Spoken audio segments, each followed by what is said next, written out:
I think the reason that I'm optimistic about the young people that I work with and the young people I see at the One Young World Summits is because I'm very struck that this generation is actually benefiting from the information revolution.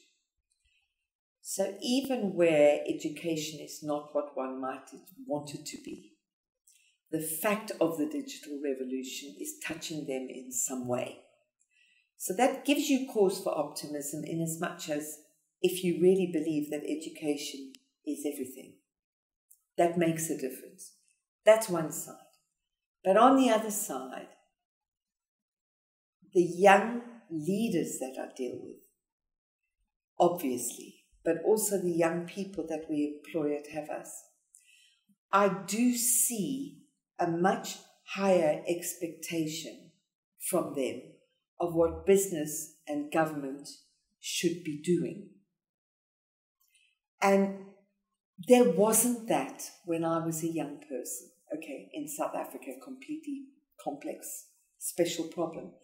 But we didn't have that way of looking at government and looking at business and going, you know what, you do it like this. For lots of reasons, I don't think this is disconnected from the social media revolution.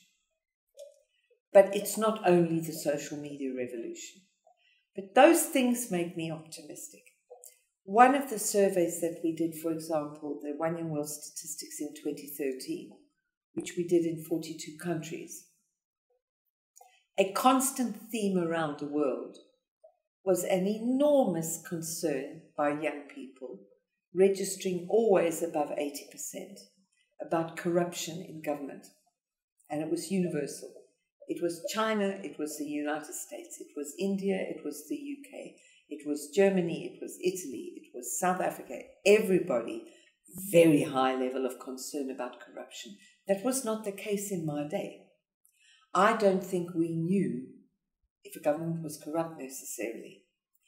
So I think there's a coming of a lot of transparency that young people are actually able to access and to interfere with and to push. And a changing value set. The downside, I'm optimistic about the young leaders themselves. The downside is I think this changing or emerging value set is driven by dramatic need. This is the generation that will inherit out of control impact of climate change. This is the generation that will face a global pandemic for which there will be no antibiotics. This is the generation that will have to deal with an out-of-control financial fraud system on the internet. And I think that's scary stuff.